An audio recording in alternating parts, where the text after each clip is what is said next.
Right. This last time we recorded it, you remember that? Last time Yeah. we're on, but we're going to talk for a minute.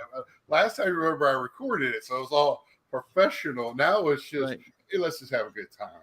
Yeah. And that's what I've turned this into is like a Sunday night. Let's sit around and just chit chat. And I think it's turned out to be more of what I really had in mind from the get go. Yeah. Let's, if I got something serious like that one night about us being not us, but the channels being clowns and not putting out the proper material scholarship for us, and I mean, let me tell you, I don't know if you saw my last video. I tried to do some scholarship. It's not for me. That was my one try. I bought a Batman 66 Black Bat set. Yeah. At a very good price. And I tried to do I just saw it the weekend before at a card show, or 2 weeks before. I saw it at a toy show 2 weekends ago. A month and then 2 weeks. And then, so I picked it up because the price the guy had on it, the number one Batman by itself, I saw it for like 3 to 4 times more graded at a low grade. So I was like, he told me the price, and I went, I go, look, I didn't have the cash because I didn't take cash with me. And I was like, let me walk around and think about it. I walked right to the cash machine, got money. I saw other stuff I wanted too at the toy show. So I wasn't planning on really buying stuff, and I ended up buying stuff. So. Yeah, but go ahead, Victor. I know I've even I'm doing more of relaxed type video, and that I'm not doing as scholarly, and not that I don't enjoy it. And I actually prefer to do the scholarly type videos. They're just so time consuming, as far as research and presenting something and putting something together, and then the editing and all of that. And then by the time, when you commit to one video a week, you really push yourself a lot of times. And so I've taken more of a relaxed kind of like, I don't know, just conversation that I'm having more than anything else. Yeah. And I love that. The scholarship thing. And by the way, we're talking with Victor, the rookie card specialist. I haven't even introduced you. We're so relaxed tonight. Hello, everyone. My brother from another mother. I say that out loud, but me and Victor, I can't wait to the national. You haven't lived till you got a man hug from Victor. That's right. Thanks for having me on, Scott. No problem, man. You're great to have on. What's up, W Boggs? Glad to see you tonight. What was I going to say? What were we talking about? We were talking about scholarly content. Oh, scholarly content. You make great scholarly content. That's what you're about, the rookie card specialist. It's very good. Jamar Hall, nice to see you. Talking about the rookie card, that's something a lot of people are scared to talk about, and you bring it out in the light, which really needs to be done so we can chat about some of that, especially us old school guys that I'm used to just seeing one card from the 80s and now, or maybe 3 after your Fleer and Don Ross, but now we got so much of that stuff. But so we're talking with Victor, and tonight not only are we going to talk about rookie card specialists, we're on the road to the national. I didn't even put that in. I've been doing that. What are we? We were 2 months from now. We'll be everybody be heading home by this time, if not already home. So we're well on the way. But right now, Victor, I would like for you to talk a little bit about the rookie card, or not just the rookie card, the Hall of Fame card that y'all are doing. You give us the proper name. You're doing it with Ray from Philly. Yep. Mike, this baseball card life, which I've had him on. I would love to talk to Ray at the show. So we need to know. I want to know the specifics on how you got pulled in. Is this with Dr. Beckett, I think, right, as well? No, Dr. Beckett isn't part of the committee. he saw the concept and he really reached out and just loves the concept. So he was a buy-in all the way. But it really started in 2018. Actually, 2017, the idea was noodling around in Ray from Philly's head. Okay. And he didn't put action to those thoughts until 2018 was when he started the first one. And, he did it by himself for like the first 3 years. But he was finding that it was a lot of work to keep up with, Right. especially the tally and the voting and keeping track. And it was becoming a headache. And I remember one video I was responding to his Hall of Fame. And at the end of my vote, I gave him a few suggestions on how he can make it better. Well, it wasn't till the end of that day when he reached out and said, "Hey, man, I love your ideas. Do you want to be a part of this with me to help me out next year?" Right. And, I bought into it because it was something I really enjoyed. I enjoyed the idea, the concept. So I really bought into it. And he also brought in Mike, who's really savvy. He has a lot of historical knowledge, and he's real tech savvy with certain things. And I pitched this idea of doing like an electronic ballot through Google Forms where we can actually have people just click a button and vote automatically instead of him trying to, do a tally with pen and paper. That had to be a nightmare to do it that way. Right. And so Mike and I joined the team last year for the first time. And then that's when Dr. Beckett caught wind of it. And, we may have reached out to him. I'm not sure, but I know he loved it. And he had Ray from Philly on his podcast show. And he this year he went live on a ballot and did it with us. What's up, Robert? Hey, what's up, guys? Y'all doing all right? All right, all right, all right. Southside. Oh. There you go. He got his hair all cleaned up for you. Hey, look at man. Good wow. job, Here I come on. My gosh. Y'all contacted each other and got all. Yeah, there you go. Man. Sorry about being late, gentlemen. Sorry. That's all right. Yeah, So so y'all got Vic. When Dr. Beckett got on with this, did that bring more like of the community into it? Because to be honest, I did hear Ray talk about it last year, but not till y'all's video this year did I really catch the concept. Have y'all noticed? Have y'all seen any of the ballot totals? Maybe click up a little bit once you get Dr. Beckett on something like this. That brings a lot of seriousness to you. And Dr. Beckett isn't a part of it. He's just a big supporter of what we're doing. Right. Yeah. But yeah, we saw a big uptick last year with Dr. Beckett and really promoting it on his podcast. I started reaching out to Rich Mueller from Sports Cards Daily, and he was posting it on the website, and the news really spread.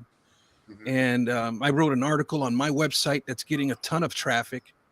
What's that website? My website is truerookiecards.com. Okay.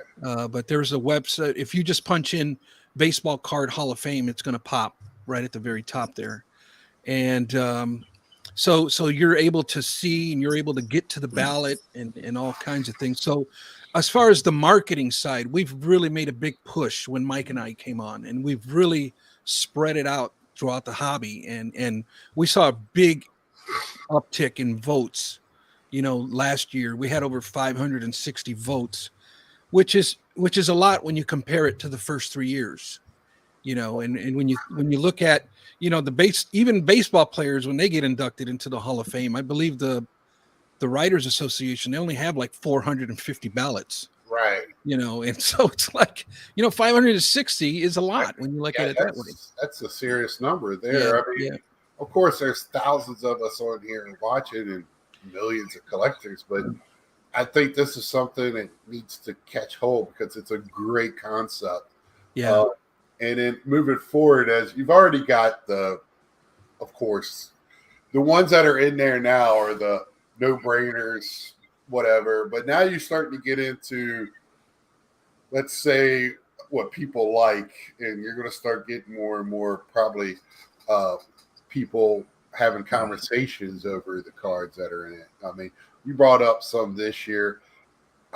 For me, I'm a late 70s, 80s guy. So when you show me, what was it, the Fernando Valenzuela Yeah. Fleer? Yeah. I voted for that. Yeah. Hands down. What's up, Lou Rock? Brother Lou. Hall.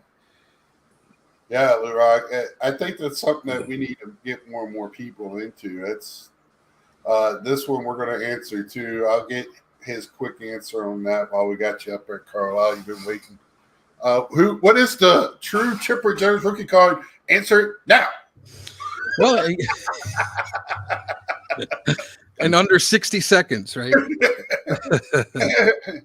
Well, yeah. Which one? It's one of them things we got to start is, what is your definition of true?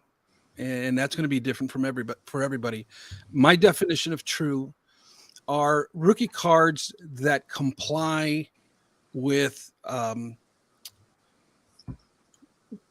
guidelines that were set by the hobby, either in the past or in the present. So the guidelines in that time era, right? Which one of those do you consider true rookie cards? And when I say that, I mean, which ones are more in the mainstream? Which ones are more, there was a lot of issues in the 90s, a lot of shenanigans going on with these people, manufacturers wanting to get rookie cards sooner and sooner and sooner and sooner. We have Chipper in his high school uniform, for crying out loud. And he didn't make it to his major league debut until 93, I believe it was. Right. And it's just, those types of shenanigans is what was going on. And so, you have more the mainstream rookie, which was in the Beckett magazine. And what's up, Rick? Man, speed up. There you go, Rick. So yeah, you gotta. What's your definition of true? Right. You got to start there, and then you have to look at the rookie card guidelines that were established by the hobby in that era. To take rookie card guidelines that were set in 2005 by the Players Association and try to bring those into the 1990s and 80s is a mistake. We can't do that. We have to use the ones that were in effect during that time. Now, which ones are they? Well, they've kind of fluttered away into the hobby land and nobody knows what they are. Well, I've kind of dug all that information up, and I made a list of 10 commandments of the rookie card, and the first 5 are going to be the rookie cards that were created, or the rookie card guidelines that were imposed upon the hobby by the Players Association in 2005. They stepped in and said, hey, going forward, the rookie card's going to look this way. And they gave us guidelines. So that's what the first 5 are. The second 5, 6 through 10, are the rookie card guidelines that were established by Beckett and the hobby in the 1980s. Now, there was more than 5, but many of them have become obsolete. Right. And then you have the old school principles that collectors still hold on to today, like a rookie card must come from a base set. It must be distributed nationally in pack form. Those are principles that have stand the test of time. Right. And That's my big one, is base set. but the problem is that the industry doesn't follow the guidelines established by the hobby. And so there's the rub. That's the problem. When you get to the root of the issue, that's the issue. Right. They comply with the guidelines that were established by the PA because they have to legally, or they're going to get their hands slapped, right? That's been a big problem. That's been a big problem for baseball with these guys that have come over to the baseball hobby. And, they're used to shiny, flashy things. And it's like, shiny, flashy is not your base rookie card. It's not chromed. It's not the flagship. Right. And so that's been, to me, now the manufacturers, they never have, and I don't think they ever will, follow the guidelines that the hobby has established, and it's kind of like, I've made a big change inside of the 10 commandments recently with parallel cards. And it's because I have to buy a new vehicle and in there all the yeah. I was inspired, right? But I have to, the parallel rookie card has impacted the hobby, and I believe it's here to stay. Oh. It's not going away. No, it's only going to get worse. Yeah. We're going to have 50 parallels by the time. Topps now is going to have a card for every single frame of the swing. Oh, we're going to get there you go. Topps now later too. We're going to critique every video you made in the last 6 weeks. Oh boy. We're going to bring some scholarship to this one. Yeah, there you go. So, hey, all you guys that like to come here and listen to me laugh, it might not happen tonight. So, yeah, with the parallels and everything, I like Lee Rock. He's old school. I'm old school. Mine is always, for me, I'm a collector. So for me, my collection, I collect the first base card with the RC logo, and that's what I like to have in my collection. For any of the semi-big to bigger players. But, I'm not trying to sell them. So I could say whatever I want to say. So there you go. That's just the way it is. Yep. I want to say hi to Don. What's up, buddy? Hey, Don. So, Don. Yeah. Don's been making the rounds on YouTube. Yeah. Well, somehow I got him on a cheap. I didn't have to pay the bench clear money so to get him on my channel. So Victor, you're gonna be on bench clear next week. So that's the way it's kind of been working. Yeah. Oh yeah. I get the guy on, and all of a sudden, what? I see what? Is that right? I don't. Yeah, we've had three. Technically three, I think. Because Really? we had them booked. Yeah, we've had 3 booked, but 2 back to back. Yeah. So you're the testing ground for bench clear, huh? I guess. I don't know. We're like the UPN network when it came back out in the day. There you go. We had Arsenio Hall and all those living color on. So let's just jump right into it since Nats man brought it up. The call up has shaken everybody a little differently. For one, how early they've already started using the call up for some bigger name players, but also, is there something with Topps does that? Do you just think that's another people scratching their head that don't really understand the hobby to the extent that they don't understand that what the call up means opposed? Because let's get it. No rookie card on Topps now is a rookie card. It's just made in a rookie year. But this is where me as an old school guy, if the guy gets enough at bats, gets 130 at bats, he's no longer a rookie for next year. And that flies in the face of what the Players Association has established, and why the PA is allowing it. I have no idea. Yeah, They shouldn't. Because that's what happened with Franco. Wander Franco cannot win the Rookie of the Year this year. He can't. He had too many at bats last year. Right. Same thing happened to Trey Turner. Yes. So to have, I know they need to have a rookie card of him because they got to have an RC on it all the way.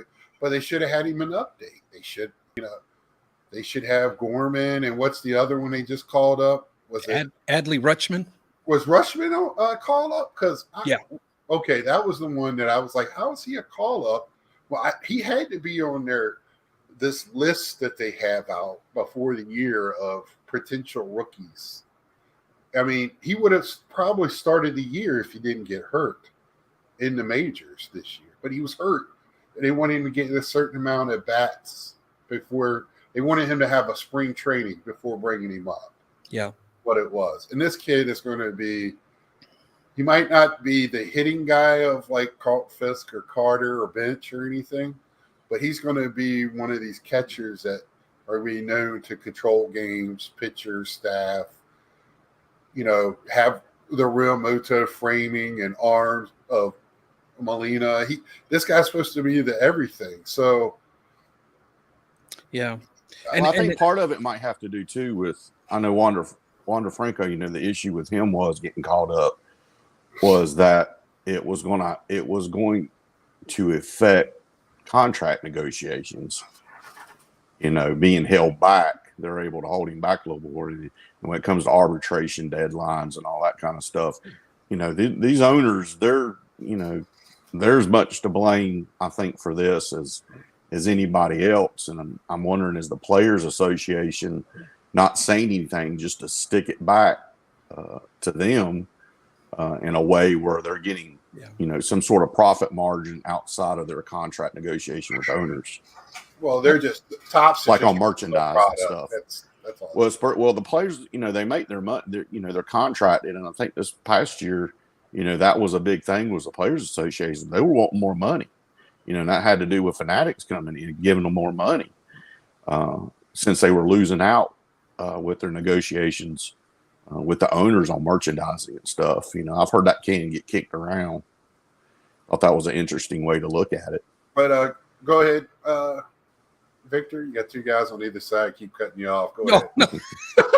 No, that's good, man. No, that's good. No, I just think, ultimately the Players Association is the one that has to keep the card manufacturers in check. Right. And, the manufacturers, they continue to look for loopholes.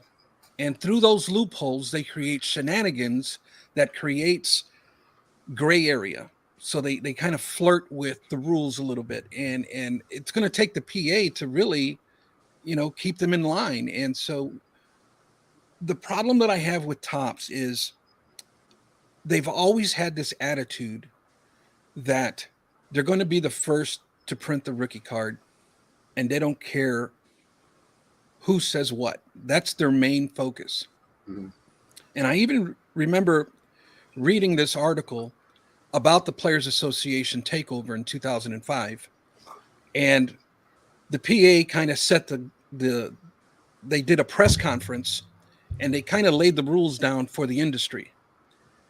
And in that interview, they asked the top spokesman, I forget the guy's name because I don't even know if he's there anymore. But in the article, they quoted the top spokesman at that meeting, and he basically said, it doesn't matter. Topps is still going to produce the rookie cards, the first rookie cards of players. So even after the industry or the PA set the standards for the industry, the attitude that Topps had at the time was, we don't care what they say, we're still going to be the first to print the player's rookie card. And they do that by looking for loopholes and creating shenanigans and little gimmick sets here and there, and they plaster the rookie card on everything. And so it's gotten to the point where I believe it's gotten so confusing that a lot of the hobbyists over the years, it's subtly gone away little by little. It's not a big deal to a lot of these new collectors. But now you got old head collectors like us coming back into the hobby. And now, I'm questioning it because it's just, the more I dig, the more I find loopholes and shenanigans. Yeah. I just think no matter looking ahead, I mean, come on, I got rookies every year. I mean, they're playing this year. I want the card to reflect the year they're playing in. That's how I collect. I want that card to say rookie this year. Adley Rutschman or Gorman, now they got a shot of having a rookie of the year seasons because nobody's really blowing it out. And that's what Topps Update is for. Right. But exactly. No. Right. And so now I have a call-up card. I have prospect cards of them in Bowman. It doesn't reflect the season we're in.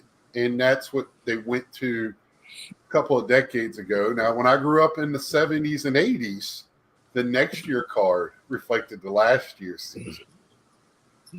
They didn't make cards. If you were 1980s cards were reflecting 1979 year. So you might not have the players in the right uniforms. That to me, that's the way it was. But now they have 3 sets to reflect what goes on, and it's just it's a bad look, especially now with Fanatics running it. I feel like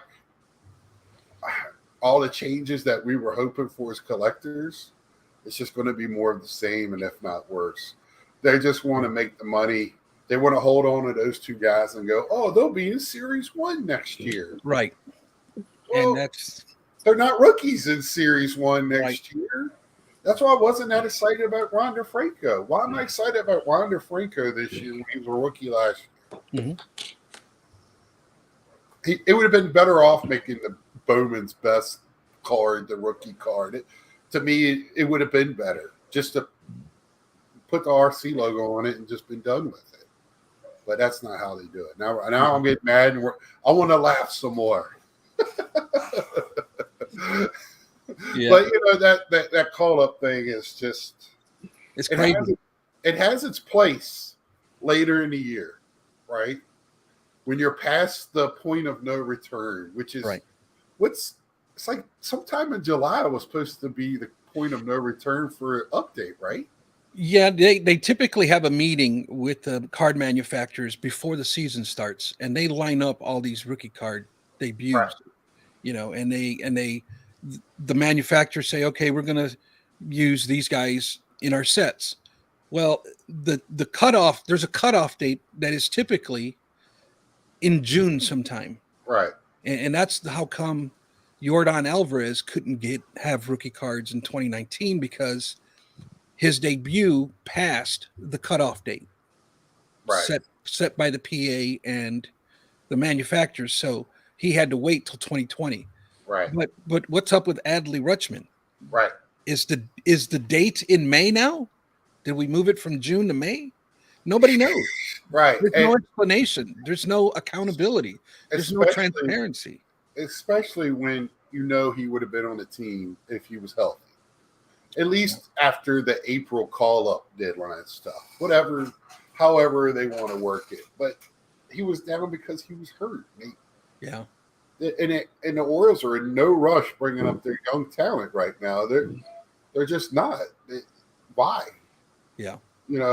I just I don't know. I get excited about the Orioles because that was my first team that I could actually watch on TV on a regular basis, being in Central Virginia. So I still see Cal Ripken and Lowenstein and Al Bumry and all those guys running around in my head. So Rick Dempsey. So, but anyway, Earl Weaver yelling. But anyway, we'll get back to some fun stuff. So, what else this year as a positive for rookie cards do you see? I mean, they've done well with some of the other. I mean, we're not having another year of great rookies that just jump out like last year. I mean, J-Rod is doing all right. Witt is doing good. Witt's bats tearing it up. Now, I haven't seen a Series 2 checklist. I hope they're in Series 2. I would think. I know they're rookie cards somewhere because they've already been on Tops Now as the rookie with RCs and other stuff. They're RC. Yeah. I'm telling you, you gotta have a lawyer to really figure out what's going on right now in the baseball card world. Yeah. It's bad. So, there is stuff we can look forward to for this season that covers this season. This is right here. I'm going to try to get there for that. I've been to the Topps Q&A at the National the last few years, and I honestly don't know why anyone would ever believe a word they say. There you go. Yeah. And if anybody has a chance, I think hey, Fernando, nice to have you back, brother. I think it's either on those back pages or Mike's baseball collectors channel. It's from like 2 or 3 years ago. They videotaped the Q&A. I was going to bring that up. Right. And and it's a great insight because always Eric always has the same questions, but other people ask and they're good questions. It's not like I'm just blowing it off, but people ask very poignant questions, and man, they could be politicians. They could. I mean, most heads or people they're going to have in there, that's what they're in there for. It's on Mike's channel. Thank you, Andy. I knew Mike recorded it, but I couldn't remember whose channel it's on. So Baseball Collector has it on their archive. And they just dance around the question. They answer it, but not directly, especially because that's when it was first talking about that people were noticing that the hobby shops were not getting boxes. Mm-hmm. That it was tough. And I have my own theory, and it seems like nobody wants to jump on my theory train, but that's okay. I don't get hurt by it. I could cry after the show. Don't do it tonight. with your dog and a bottle of Jack Daniels. Yeah, I mean, I just cry in my cards. I got a room that I'll just throw all my 80s base cards in. I just roll around crying. There's a water stain of 92.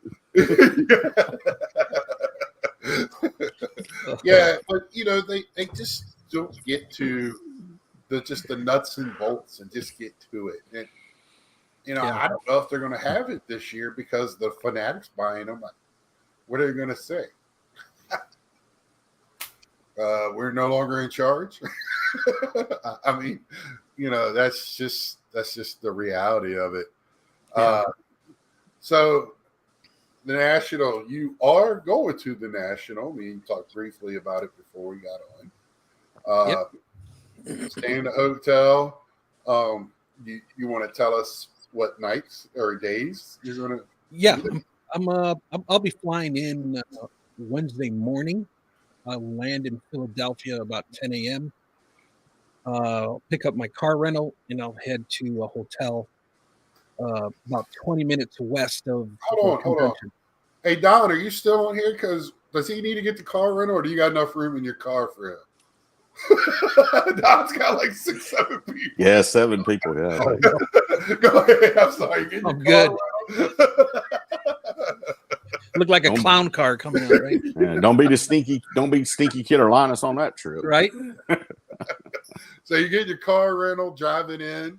Yep. That's probably the best way, even though, man, how long ago did you book that to make sure you had all of that? I booked first week of March is when I booked everything. Yeah. Okay. And I got the price of the tickets were reasonable. I think I paid $350 for the airline tickets. Oh, there you go. Round trip, which wasn't too bad. No. And and the car and the hotel room were very affordable as well. I'm staying at a hotel about 20 minutes away, but at a third of the cost. And to me, to drop $1,700 for a 3-night stay in a casino, it wasn't very appealing. So I went west. Yeah. And, everybody's getting worried about, crying there and everything. There's so many of us going to be there in groups. I think we'll be okay. Yeah. I'm from the hood anyways, so I'll get ghetto if I got to real quick. Robert says South Side. That's right. He's gonna be crip walking with this. Well, I normally crip walk as it is. You said it. And I don't be like gang walk. He's just a little crippled. He's got that crip walk on. No, dog. I ain't Gin. I ain't Gin. That's where I walk, yo. I think it's good. We're gonna have a good time at this, even if it's in Atlantic City. I think Mike is having. I think he's having it to Sheridan tonight, Thursday night. Just having it. I guess they got a lobby with a bar, little chill hangout spot. Friends of the show, please come by, say hi. Like I said, Victor gives the best man hugs out there. It's only $1 if he doesn't know you, free if he does. So Can I get it one for 50 cents? just make sure you bring your sanitizer. And It's a good time. It is. it is. So are you going for anything particular this year with the craziness still going on? You know, the prices are kind of, I hate to say coming down. They are a little bit, I guess, but the big cards are still the big cards. You know, they're still up there. Yeah. I'm gonna be. I'm thinking about, and it's all subject to change. You know how that goes. Right. But I'm really want to work on my Roberto Clemente basic set registry. I think I have 12 of about 20 cards. So I need like 8 more to complete that set registry. But I'm really with those cards, I'm kind of getting the most expensive grade I can afford. So I'm getting a lot of those in 6s, 7s, and 8s. So that's going to be like one of my main focuses. Ooh, Poppy. Yeah, and then I got a couple of Kobe Bryant rookie cards that I'm chasing. That's another set registry that I'm doing. He has 16 rookie cards listed in the set registry. I have 13 of the 16. So there's a few more that I'm still wanting to pick up. One of them, unfortunately, is the Topps Chrome that I still need. So I'll be keeping my eyes open for that. And then I'm gonna do something that I haven't done in a long time, but I'm having so much fun doing it locally that I'm going to do it at the National. That is dollar box bargain hunting. Okay. And I'm going to get into that a little bit as well. I have a funny feeling last year's wasn't so much dollar boxes, but bargain boxes. And I saw a lot that were more than $1 than usual. Usually you don't see more than $1, maybe $2 boxes. But I think we're going to be back to that this year. I think that's going to be one thing that's going to be big. Now, on that, you got quite a few Clemente guys here, other than you, me, Lou Rock, Don. Now, that registry you're doing, is that just the base playing days, or does that include all playing days, tops? Just the base playing days, and it's all the tops are in there, and I believe one of the Fleer. Oh, okay. Yeah, that's 61. I believe it is 61 Fleer. I believe that's the only one that isn't tops. I do not. I do not have that one. That's one I still. Nice looking card. It's sitting in my... Yeah, it's affordable. I just haven't made it a priority to pick it up. Hey, any reason to show it? Have you ever seen this one? I did in your video when you posted it. Prior to that, I had never seen it. When he saw that slab, he stopped like the Dad Burn Roadrunner. I bet.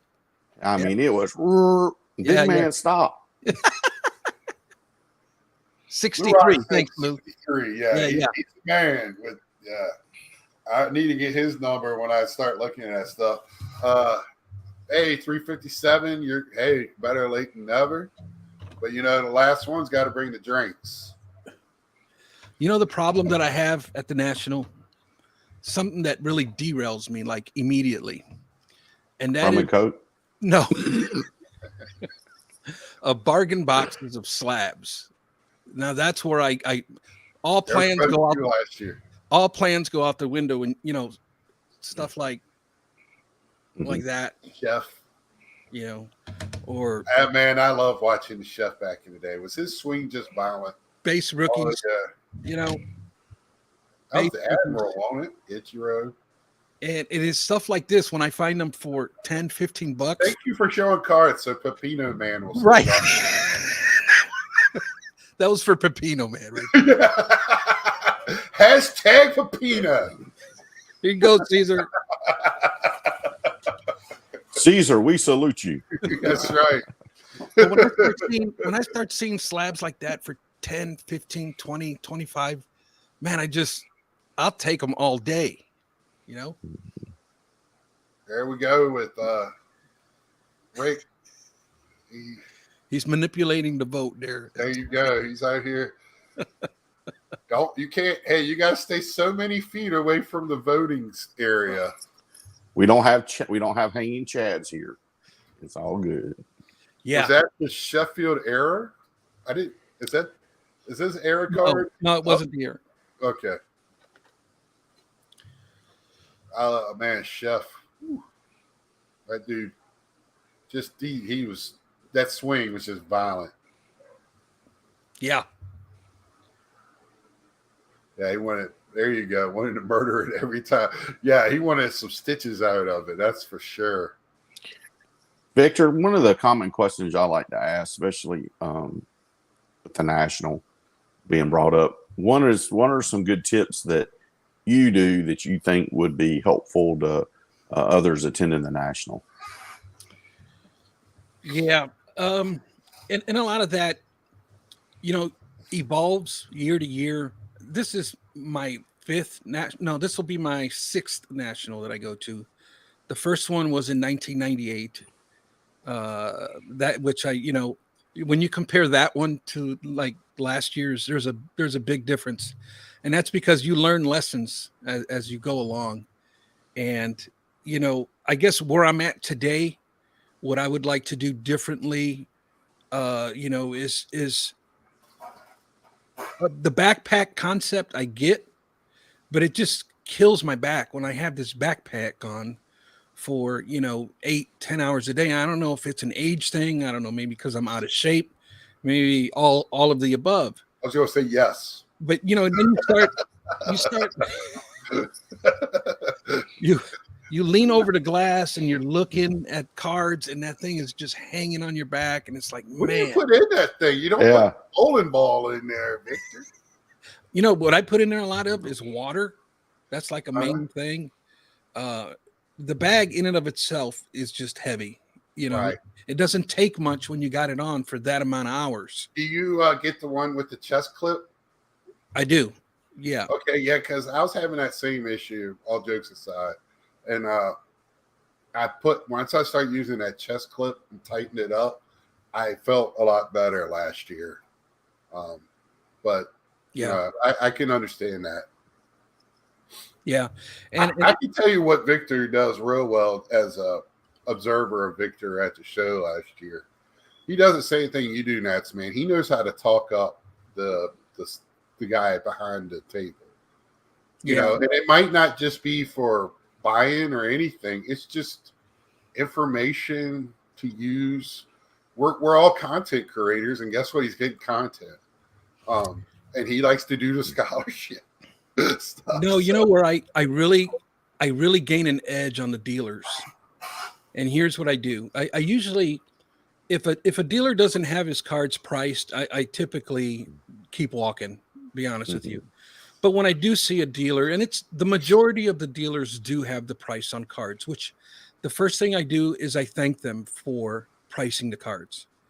And as I'm looking, the second thing I ask them is, how do you base your pricing? And they respond kind of like, what do you mean? I mean, where are you getting your prices from? Is it from eBay Comps? Is it from Beckett Magazine? Where are you getting your prices from? And so that helps me understand kind of, are they in the ballpark? Because it's hard to look up every single card. Is almost impossible. And I get frustrated with internet connections at these shows. It's almost impossible. And so that's how I start my conversations with dealers. And if they go eBay Comps, okay, he's close. Now, if he tells me I got it from Alt, or I got it from Card Ladder, or I got it from any other outside source, I start to question it a little bit more. So where they get their price and how are they basing it? A lot of times they tell me, I don't know, man, I just kind of figured whatever. It's like, really? You're just like winging it? So, but also, where was I going with that? The pricing. pricing? Where do they get their pricing from? Where do they get their pricing? And a lot of times, you follow it up. Are you flexible? And then you can kind of gauge. I typically will make an offer, always make an offer, and my offer is I typically go 20 to 30%, somewhere in there, depending on how important the card is. I'll go 20-30% lower, and if they'll meet me somewhere between 10 and 20%, I'll usually buy.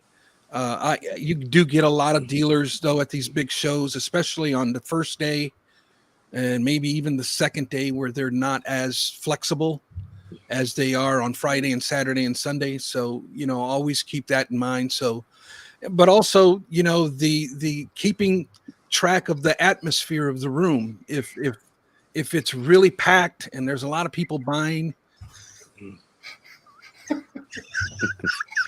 He's done said two great things while you've been talking. Yeah. Fanny pack and tough stuff. What was the fanny pack? What did he say? He said, let me see if I can. I know Paul. Here we go. Paul's a joker, man. Gotta go with the military grade fanny pack, Victor. You can go fanny pack flex. Military grade. Wow. But also reading the room is a big deal, and that's something that a beginner isn't going to necessarily know. But a guy who's got some experience behind him, and they're going to be able to read the room too. And by reading the room, you're going to tell what kind of mood these dealers are in. And if it's slow, they're, I don't know, you gotta feel them out.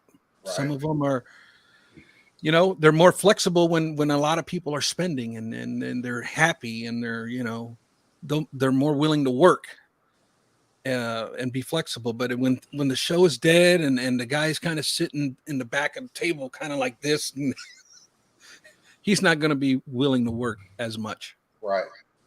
I try to point out, because Nats Man went to his first one in a long time. Nice. I try to point out some clues for him when we were at the Hickory show, and that was some of them. Right? You got to see. I hate to say you can look at somebody and tell a lot at first glance, but in those situations, especially when you're in a large room with 400, 500 tables, you got to kind of listen. I got to be honest with you.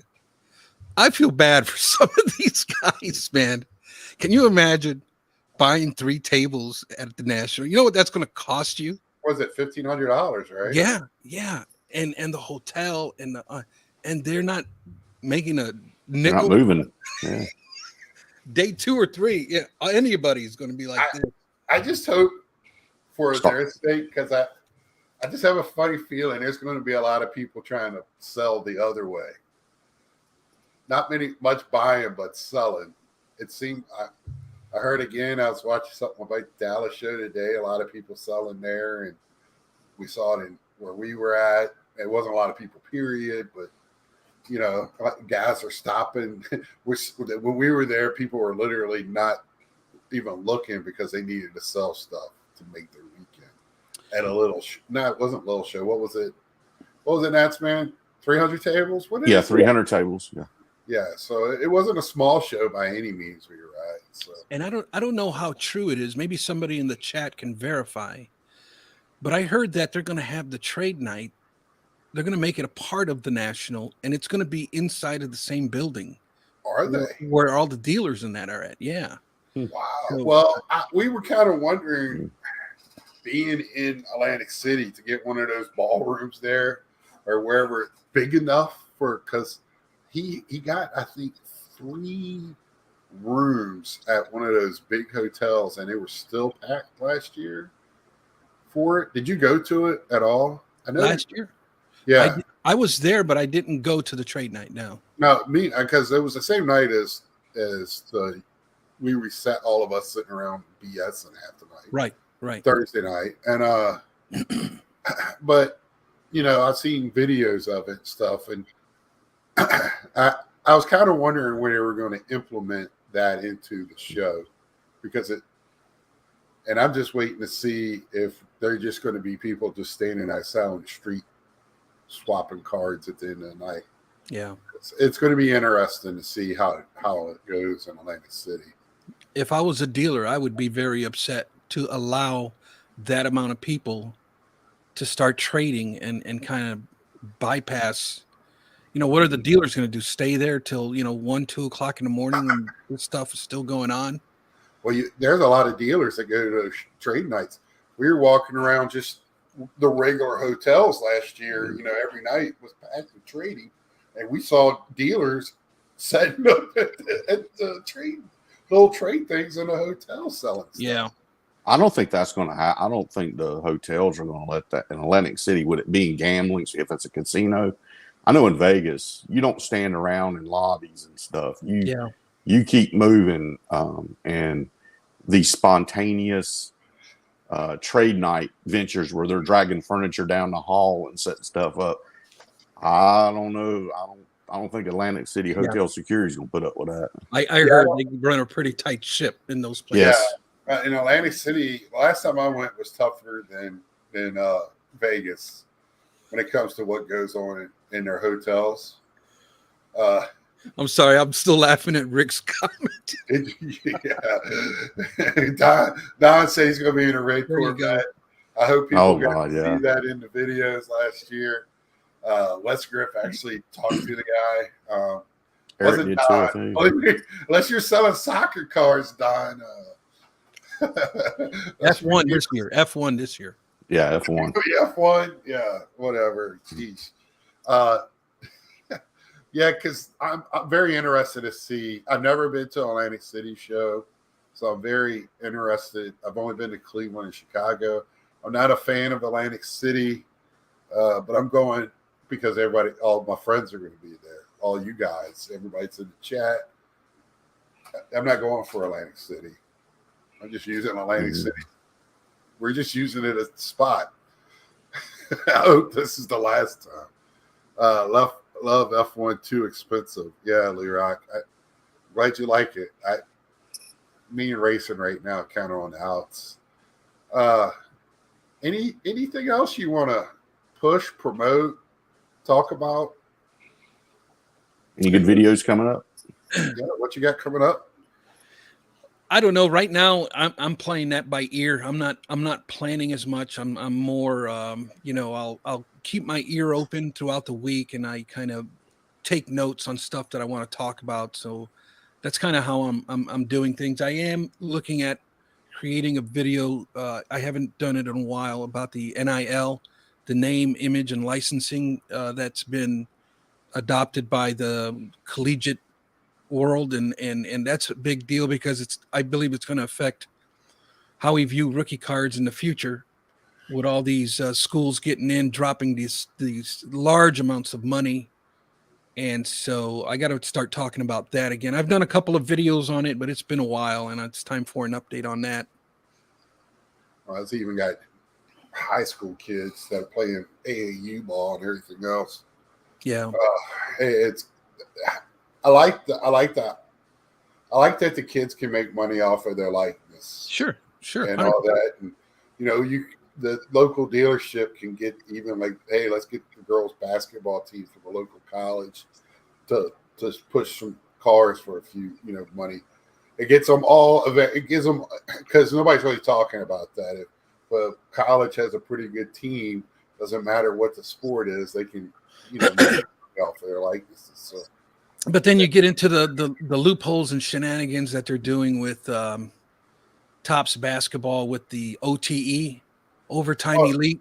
Yeah, and they're putting rookie card logos on those cards, and it's just like, oh man, it's so disheartening. I guess I don't really know much about that because I don't do the basketball, but yeah, it's going to be a matter of time. Could you imagine, now that you brought this up,